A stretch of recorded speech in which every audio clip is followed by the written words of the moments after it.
Good morning, good afternoon, good evening. Guys, Kevin sir back from Personal Tutor, Standard 8 history playlist आप लोग देख रहे हैं. Chapter है ruling the country side. Topic है इस चैप्टर का last topic, that is the blue rebellion and after. कुछ इंपॉर्टेंट चीज़ें इसमें याद करने लायक है. ये ब्लू रिबेलियन क्या था? तो मार्च 1859 में, ये बात है 1857 के फर्स्ट वॉर ऑफ इंडिपेंडेंस के बाद, ठीक है. मार्च 1859 में अभी आग बुझी नहीं थी, चिंगारियां बाकी थी. हजारों रियोट्स बंगाल के, इन्होंने इंडिगो उगाने से मना कर दिया सडनली. ये रिबेलियन जैसे जैसे फैलता गया, रियोट्स ने प्लांटर्स को रेंट देने से मना कर दिया, इंडिगो फैक्ट्रीज पे अटैक करने शुरू करें. उनके हाथ में भाले, तलवारें, ये सब होती थी. तीर कमान, आदिवासी एरिया भी थे, उन लोगों ने वो सब उठाना शुरू करा. In fact guys, women also turned up to fight, holding pots, pans, kitchen items, जो भी चीज़ें थी सब हाथ में लेके लड़ने लग गए. भैया हमको नहीं चाहिए, अब हद हो गई है. जो प्लांटर्स के लिए काम करते थे उनका सोशल बॉयकॉट होने लगा. एंड जो गोमास्तास थे, जो रेंट कलेक्ट करने आते थे, उनको तो आप गांव में पैर नहीं रख सकते, ये वाली हालत हो गई थी. दे वर बीटन अप बैडली. ये जो रियोट्स थे, इन्होंने कसम खा ली थी कि अब हम लोग इंडिगो उगाने के लिए कोई पैसा नहीं लेंगे, हम लोग अब प्लांटर्स द्वारा बुलीड नहीं किए जाएंगे. जो प्लांटर्स के लठैल्स थे, लठैल मतलब जो स्टिकमैन होते हैं, लठैत आज की डेट में हम कह सकते हैं. कुछ हमारे बेल्ट्स में लठैत होते हैं, जो स्ट्रॉन्ग मैन होते हैं, जो यूजली प्लांटर्स अपॉइंट करते थे to keep people in discipline. हम लठैल से अब डरेंगे नहीं. और ये अप्रोर अब फैलने लगी पूरे बंगाल बेल्ट में. ये क्यों हुआ था दोस्तों? Let's have a look. क्योंकि इंडिगो सिस्टम जो था वो क्लियरली ऑपरेसिव था, ये बात समझ में आ जाती है हमको. लेकिन जब भी किसी को दबाया जाता है ना, अक्सर ऐसा नहीं होता है कि हर दबाए हुए पर्सन को रिबेलियन करने का मौका मिलता है. ये बहुत हद के बाद में होता है. यहाँ भी ऐसा ही कुछ हुआ था. 1859 में इंडिगो रियोट्स को सडनली ये फील होने लगा था कि भैया हमको हमारे लोकल ज़मींदार्स हैं, विलेज हेडमैन हैं, इनका सपोर्ट मिलने लगा है. क्योंकि बहुत सारे विलेजेस में विलेज हेडमैन को ना लिटरली फोर्स किया गया था कि आप ये इंडिगो का जो कॉन्ट्रैक्ट है उसको साइन करो. डरा धमका के, साम दाम दंड भेद जिसे कहते हैं. और उसके बाद में इंडिगो पेजेंट्स को मोबिलाइज किया गया था. अब यहाँ पे इंडिगो पेजेंट्स ने अपने आप को मोबिलाइज करना शुरू करा. इन लोगों ने बैटल्स, पिच बैटल्स मतलब टाइमली शॉर्ट बैटल्स फाइट करना शुरू करे लठैल्स के साथ में. अलग जगह पे जहाँ पे जमींदार वगैरह होते हैं, वो इनफैक्ट बहुत सारे जमींदार भी अब पेजेंट्स के साथ आ गए थे, क्योंकि जमींदारों की ज़मीनें जो थी वो भी प्लांटर्स ने ज़बरदस्ती अपने पास रख ली थी. And they were forcing them to plant Indigo.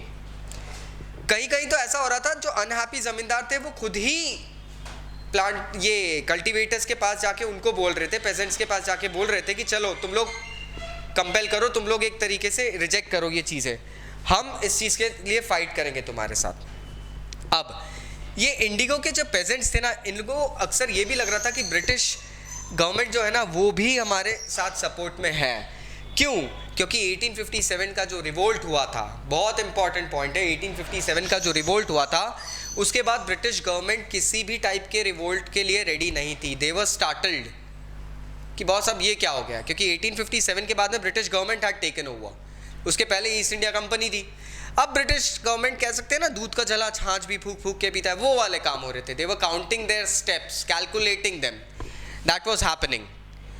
और जब ये इंडिगो डिस्ट्रिक्ट्स में जब रिवॉल्ट शुरू हुआ तो ब्रिटिश गवर्नमेंट सडनली रियलाइज कि boss all is not well.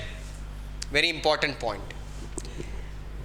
अब उस वक्त होता ये है कि लेफ्टिनेंट गवर्नर की नज़र पड़ी कि भैया इस रीजन में चल क्या रहा है, he started to tour the area. Riots ने ये टूर जो था, ये जो टूर था इनका, वो इस नज़र से देखा कि भैया ब्रिटिश गवर्नमेंट हमारे साथ है और वो हमको सोलास प्रोवाइड कर रही है, मतलब हम लोगों को इस प्रॉब्लम से मुक्ति दिलाएगी।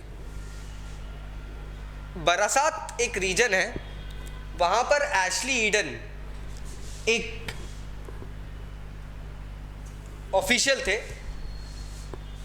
लेफ्टिनेंट गवर्नर कह सकते हैं। उन्होंने एक ऑर्डर पास कर दिया, एक नोटिस, कि कोई भी रियोट अब किसी भी इंडिगो कॉन्ट्रैक्ट को मानने के लिए कंपेल नहीं किया जाएगा, मतलब फोर्स नहीं कर सकते।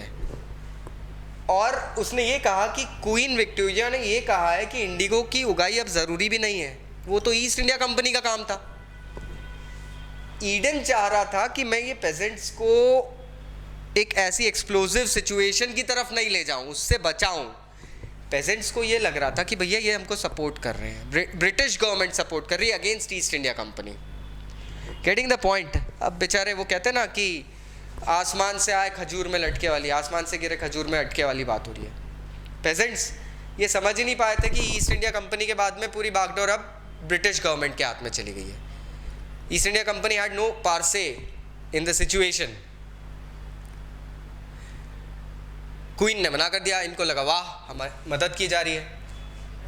अब जैसे जैसे रिबेलियन फैलता गया, बहुत सारे दिग्गज लोग भी आए कैलकाटा से, इन पेजेंट्स एरिया में। उन्होंने प्लाइट देखी और लिखना, ओपनली लिखना शुरू करा कि किस तरीके से इंडिगो कल्टिवेटर्स जो थे, पेजेंट्स थे, ये लोगों की क्या दयनीय स्थिति थी, क्या से क्या हो रहा था, सब प्रॉब्लमैटिक सिचुएशन, सब कुछ अब नोट किया जा रहा था। अब गवर्नमेंट ने मिलिट्री बुलाना शुरू करी इन प्लांटर्स को बचाने के लिए, क्योंकि असॉल्ट हो रहे थे, अब ये रिबेलियन हो रहा था, तो उनको भी बचाना है एक ना एक तरीके से। और एक इंडिगो कमीशन सेटअप किया गया दोस्तों। ये इंडिगो कमीशन जो था ना, this indigo commission went on conducting inquiries कि भैया ये सिस्टम है क्या जिसका कारण से इतनी प्रॉब्लम हो रही है। बाद में कमीशन ने जो धज्जियाँ उड़ाई है ईस्ट इंडिया कंपनी की, मतलब they were really doing something wrong, and वही चीज़ यहाँ पे दिख गई थी। इन्होंने ये कहा कि ये जो इंडिगो कल्टीवेशन का सिस्टम है, ये रियोट्स के लिए बिल्कुल नॉन प्रॉफिटेबल है, उन लोगों को तो कुछ मिल ही नहीं रहा है। और फिर कमीशन ने रियोट्स को क्लियरली कहा कि आप अपने एग्जिस्टिंग कॉन्ट्रैक्ट्स ख़त्म करो एंड बाद में no one can compel you to go ahead and cultivate indigo. यहाँ अगर आप सोर्स 3 देखेंगे तो यहाँ पे हाजी मुला का एक कन्वर्जेशन बताया गया है। इसमें हाजी मुला बहुत क्लियरली कह रहे हैं कि I rather die than grow indigo, मैं मर जाऊंगा लेकिन इंडिगो नहीं उगाऊंगा। इंडिगो सब फैक्टर्स लेके जाती है, कल्टीवेशन लेवल, प्रोडक्टिविटी, ज़मीन की उपजाऊ ताकत जो होती है वो सब चूस लेती है। No nothing can be done, so please, and prices भी लेस मिल रहे हैं यार। So these things had to be reported.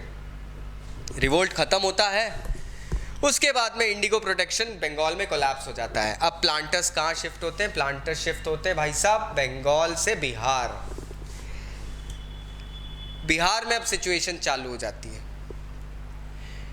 Bihar में 1858-59 मतलब 1860s में से जो इंडिगो प्लांटेशन शुरू होती है, और वहाँ पे दोस्तों, वहाँ तो इंडिगो प्लांटर्स की जो सिचुएशन थी वो इतनी दयनीय हो गई थी कि 1917 में जब चंपारण रीजन में महात्मा गांधी गए थे और इंडिगो रिवॉल्ट शुरू करा था, तब उन लोगों को मुक्ति मिली थी। मतलब आप सोचिए 1860 से लेके 1917, ऑलमोस्ट 50-60 ईयर्स बंगाल के पेजेंट्स ने जो इंडिगो के कारण जो सफरिंग्स देखी, जो बिहार के लोगों ने देखी, और उसके बाद में जिस तरीके से जो उनकी स्थिति हुई, वो आज भी हमको कहीं ना कहीं उस बेल्ट में दिख जाती है।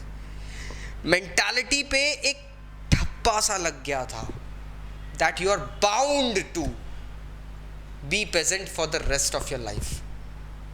बहुत सारी एट्रॉसिटीज़ हुई थी, बहुत सारी चीज़ें हुई थी, जानेंगे हम नेक्स्ट चैप्टर में, तो प्लीज़ स्टे ट्यून। कुछ डाउट्स हो तो नीचे कमेंट बॉक्स में कमेंट करना, वीडियो को लाइक करना, चैनल को सब्सक्राइब करना, and please start studying hard. Take care, bye bye.